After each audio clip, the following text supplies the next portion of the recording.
bem-vindos a mais um vídeo aqui do canal Como é Bom Ser Nerd. E agora vamos em terreno conhecido, não que os outros não sejam, mas aqui é do coração. Segunda temporada de Ahsoka e agora a gente tem tanta coisa pra babar aqui, porque o que ficou do gostinho de quero mais da primeira temporada foi espetacular. E aliás, eu vou falar pra vocês de todos esses detalhes que ficaram da primeira temporada depois que a gente assistir esse vídeo, e a gente vai juntando as peças para poder se situar aqui. Foi exibido aqui na D23, né, o trailer da Ahsoka, e cara, eu vi só um pouquinho, me deu vontade de ver tudo, mas eu falei, não, eu vou demorar, vou esperar a oportunidade para poder assistir com vocês aqui. Se você assistiu já, beleza, meu amigo, vem aqui e comente comigo, mas se você não assistiu, seja mais do que bem-vindo. Meu nome é Alex Fury e esse aqui é o canal Como é Bom Ser Nerd. Aqui a gente fala de quadrinhos, fala de série, fala de cinema, fala de tudo que a gente gosta dentro desse universo fantástico dos quadrinhos parcelas e da cultura pop. Se você ainda não é inscrito, aproveite, deixa aqui embaixo a sua inscrição no canal, dá um clique no sininho para ativar as notificações, sempre que houver vídeos novos. Visite as nossas redes sociais, por lá o assunto sempre começa antes. E claro, compartilhe esse vídeo com os seus amigos, deixa aqui embaixo seu like, seu comentário e vamos assistir, vamos curtir, vamos apreciar este espetáculo que retorna para encher os nossos olhos. Que temporada foi a anterior de Ahsoka? Chega de papo, vamos lá. 3, 2, 1, vai. Tell me, Ahsoka. What troubles you?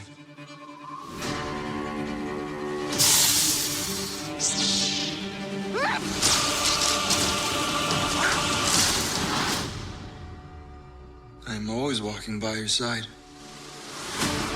Citizens of the glorious empire, I have returned. I took an oath to protect the empire. I therefore declare war on the Rebel Alliance.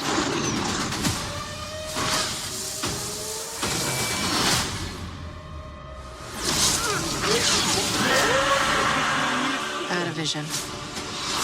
What did you see? More. More and more danger than I thought. Balin claimed to have knowledge of a power. Master! One that could end wars.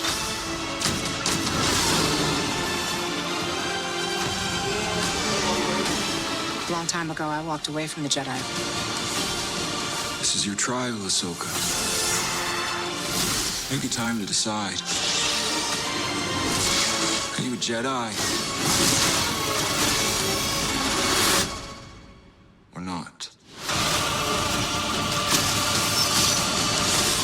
Meu, para com isso. Nossa! Que soco na cara, velho! Que soco na cara! Que foi isso, velho? Meu Deus, cara! Não para! Graças a Deus o negócio não para, velho! Só evolui, cara. A Ahsoka foi, sem sombra de dúvida, na minha humilde opinião, e talvez de alguns aí, uma das melhores coisas feitas em live action de Star Wars, porque resgatou muita coisa do Star Wars Rebels, conseguiu resgatar momentos canônicos da passagem do Anakin Skywalker, como o sensei dela, né, o mestre Jedi dela, e o momento em que ela se desfaz disso daí, se tornando praticamente uma Ronin, né? E, cara, que absurdo, velho. Bom, vamos dar uma olhada aqui então, vai. Vamos ver onde terminou a primeira temporada pra gente começar a juntar as coisas, tá? Bom, a primeira temporada terminou no planeta onde... o nome do planeta era Peridia, né? Que fica numa galáxia extremamente fora do quadrante da galáxia deles, né? E é um mundo ancestral das Irmãs da Noite, de Dathomir. E foi ali que o Thrawn e o Ezra Bridger permaneceram isolados depois do final lá de Star Wars Rebels, que eles são lançados no hiperespaço, né? E é um planeta de ruínas, né? Que tem estátuas e referências de forças muito antigas ligadas extremamente direto à força, né? Os habitantes de lá são pacíficos e eles acolheram o Ezra. E foi um momento assim muito bacana, muito emocionante a gente ver o Ezra Bridger depois de você ver em animação, de repente ver ele materializado em live action, né? O povo que recebeu ele foram os Noti, uns caras pequenininhos, umas casinhas ambulantes, assim, bem bacana. E, cara, uma das coisas mais incríveis dessa série da Ahsoka foi a gente ver o que tava lá em Rebels e ninguém conceberia, nem imaginaria como ficaria isso em live action. Que são as Purrgil, as baleias de hiperespaço. Absurdo, lindo de ver o habitat natural delas, e a Ahsoka sendo engolida por uma delas que a recebe como amiga, né? Elas não engolem por simplesmente destruir a Ahsoka com a nave, mas para transportá-la até o lugar onde o Ezra Bridger estava perdido, porque lá em Star Wars Rebels eles acabaram ficando perdidos no salto de hiperespaço, inclusive o próprio Almirante Thrawn, né? Elas têm uma capacidade natural de viajar pelo hiperespaço, né? E o planeta que elas levaram foi o lugar onde essas grandes bruxas que fazem parte desse universo Sith fazem parte, né? E as bruxas que fazem parte desse universo, que aparecem, inclusive lá, são as grandes mães, né? São integrantes ancestrais das Irmãs da Noite. São elas a Kotlon, a Actropol e a Luquezes. São 3 que aparecem naquele momento, né? Quando elas estavam em Perídia, elas embarcaram junto com o Thrawn, né? No Destroyer, né? O que eles chamam de Quimera. Eles utilizaram magia, né? Para transformar a Morgan Elsbeth em uma verdadeira Irmã da Noite. Ela se entrega, ela fica lá para poder assumir o lado de Irmã da Noite. Ressuscitaram soldados. Essa cena é linda, cara. Cena linda e Star Wars brabo mesmo. Pra gente grande. Ressuscitaram os mortos, criando os Death Troopers. Putz, cara, os Death Troopers. Cara, se você não viu a Ahsoka, a primeira temporada, vai lá e vê lá nos últimos episódios. É absurdo, né? É os Night Troopers reanimados, né? E eles viajaram lá junto com o Thrawn até o Dathomir, né? Pra depois serem reanimados. Né? O que era? Tinha o misterioso carregamento do Almirante Thrawn que ele estava colocando lá no cruzador dele, né? Ele transportava numerosas estruturas semelhantes a caixões ou cápsulas funerárias, né, das catacumbas de Perídia para o Quimera, né? E aí a série não revelou oficialmente o que tinha dentro dessas caixas, né? A principal possibilidade é que lá dentro tenham os corpos de algumas Irmãs da Noite, outros guerreiros mortos, grandes guerreiros, né? Ou algo destinado a algo grande a ser ressuscitado por meio da magia das grandes mães. Se prepara que vai ter coisa sombria, magia negra pesada nesse universo, né? Então, assim, esse é um grande mistério ainda, então a gente não tem uma certeza. O que eu tô falando aqui é pura confabulação, né? E o Thrawn, né? O Almirante Thrawn, meu Deus do céu, cara. O grande Almirante Thrawn, ele conseguiu, claro, escapar lá de Perídia e voltar à galáxia principal, que é o que a Ahsoka não queria, né? O Quimera, o Destroyer dele, que estava bastante danificado depois de ter sido arremessado pelas baleias lá para outro quadrante, mas bem operacional ainda, né? Ele leva junto lá os Night Troopers, né? Que tem eles são igual aquelas xícaras japonesas, que são quebradas, daí fica aquelas costuras. Eles têm aquilo na própria armadura, né? É a coisa mais linda. E o capitão que usa, e tem um capitão lá que ficou, nossa, esse é porra, cara. Era isso que eu queria ver. Eu não queria mais ver os Stormtroopers tratados como idiotas. E o Almirante Thrawn trouxe um outro patamar. Ele fez os caras ficarem brabos, cara. E aí, ele tem um capitão desses Death Troopers, que é o Capitão Enoch. Ele tem uma máscara de ouro. Nossa, velho, parece um demônio aquilo ali, cara. E é o principal oficial do Thrawn, é o homem de frente dele, né? E aí, eles para voltar, eu lembro dessa parte que para voltar para a galáxia principal eles precisavam do Olho de Sion. Era um anel de salto do hiperespaço, como o próprio Anakin Skywalker usava naquelas naves menores, que ele se acoplava naquilo e dava um hiperespaço, só que aquilo numa escala muito maior pro cruzador do Almirante Thrawn, né?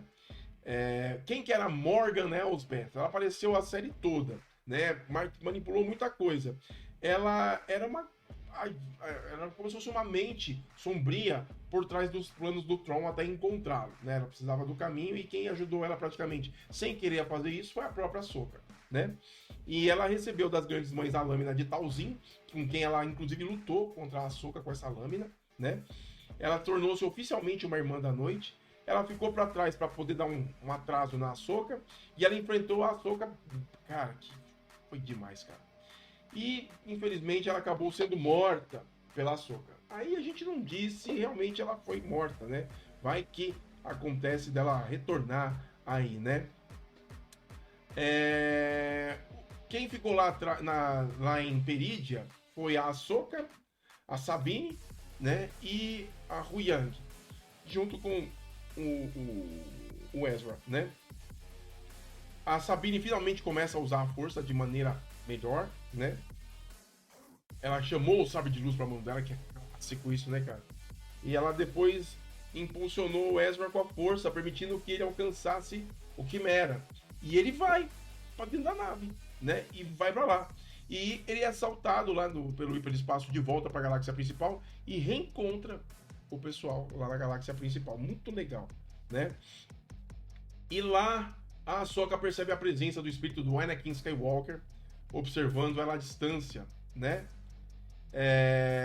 E cara, é sensacional. O Ezra Bridger, ele, como eu falei, né? Ele conseguiu voltar para casa. A Shin-Hati, que era a Padawan do Baylan Skoll, né? Ela foi abandonada pelo mestre dela, né? E ela se aproxima do acampamento dos saqueadores do planeta. E ali, daí pra frente, a gente não sabe o destino dela. O Baylan Skoll, vivido aí pelo falecido Ray Stevenson, né? Ele foi um Jedi, né? Só pra lembrar, que sobreviveu à Ordem 66. Mas ele rompeu a parceria dele com a Shin porque ele acreditava que acabou encontrando lá em Perídia algo muito maior. Então ele tá indo atrás de mais poder, né? Ele não queria só servir ao Tron, ele buscava uma força capaz de interromper o ciclo interminável de guerras, né? E ele queria ser a grande mão que viraria tudo isso daí. Vamos ver agora na segunda temporada se ele vai ter isso daí. E lá na última cena, lá no finalzinho, ele tá tipo sobre uma estátua grande, assim, ligada aos deuses de Mortis, né? Que é o pai, o filho e a filha. Os deuses de Mortis são aqueles que aparecem naquela pintura que dá justamente acesso àquele mundo espiritual que dá pontes e acessos para tempos, épocas, galáxias diferentes a pé, exatamente, tá?